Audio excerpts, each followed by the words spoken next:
Magandang umaga po. Please hide my identity. Kailangan ko po ng payo niyo. I just have the urge to burst things out. Masama kasi ang loob ko sa binatilyo ko who recently had their recognition. By the way, I'm a single parent. Nagsimula to nung 3 days before recognition nila, sinamahan ko siyang magpagupit at binilhan ko ng bagong uniform kasi gusto ko presentable siyang aakyat ng stage. After ko siyang mabilhan ng uniform, dumaan naman kami sa mga blouse na pambabae kasi titingin din ako ng maisusuot ko sa recognition nila. Nung may nakita akong maayos na tingin ko babagay sa akin, tinanong ko yung anak ko, "Nak, eto na lang suot ko sa recognition mo oh." Sagot niya, "Bakit pupunta ka pa ba, ma?" "Ay, syempre naman anak." Sabay sabi niya na, "Ma, pwede naman kahit wag ka na lang pumunta siguro." Nasaktan ako ng sobra. Yung excitement kong umattend tapos hindi naman pala ako ini-expect ng anak ko na sumama. Nung gabi bago ang recognition nila, tinanong ko siya kung sasama ba ako at sagot niya, "Wag na ma, hindi na kailangan."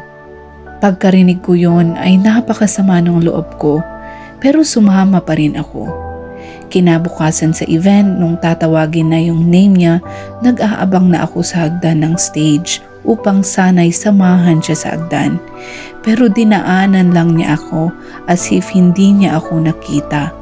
Lalong sumama ang loob ko at hanggang pagbaba niya sa hagdan, iniwan lang niya ako at bumalik sa kanyang upuan. Pagkatapos ng okasyon, nagpicture sila ng mga kaklase niya at mga kakilala niya, pati favorite teacher niya. Hinanap pa niya talaga sila para makapagpa-picture lang. Pero kaming dalawa, ni isa wala pa kaming litrato. Nung pauwi na kami, sabi ko sa anak ko, "Anak, mag-picture naman tayo sa park ng school." Ang sagot niya ay, "Ma, mamaya na lang, sa bahay na lang." Pinagbigyan niya din ako isang beses pero halata naman na napipilitan lang siya. Ayoko namang i-spoil yung napakahalagang araw niya kaya kahit nasasaktan ako ay tumatahimik na lang ako. Nahihiya ako sa sarili ko na kinakahiya ako ng anak ko. Dahil ba mataba ako at wala na akong ngipin? Lalo akong nawalan ng confidence sa sarili ko nung araw na yon. Mahirap sa akin mag-diet dahil sa health conditions ko. Kailan lang dahil sa mga pabalang niyang sagot ay naibulalas ko lahat ng sama ng loob ko sa kanya nung event na yon. At 2 araw na kaming hindi nagkikibuan. Masakit lang sa isang magulang na ganyanin ng kanyang sariling anak.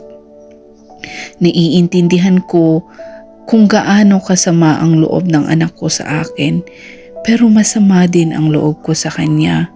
Sa kakaintindi ko sa kanilang magkakapatid, halos nakalimutan ko ng alagaan ng sarili ko.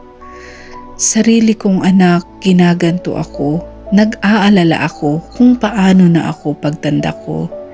Naway, maunawaan ng mga anak ngayon na hindi dapat nila ganunin ang kanilang mga magulang. Ano ang gagawin ko? Tulungan niyo naman ako.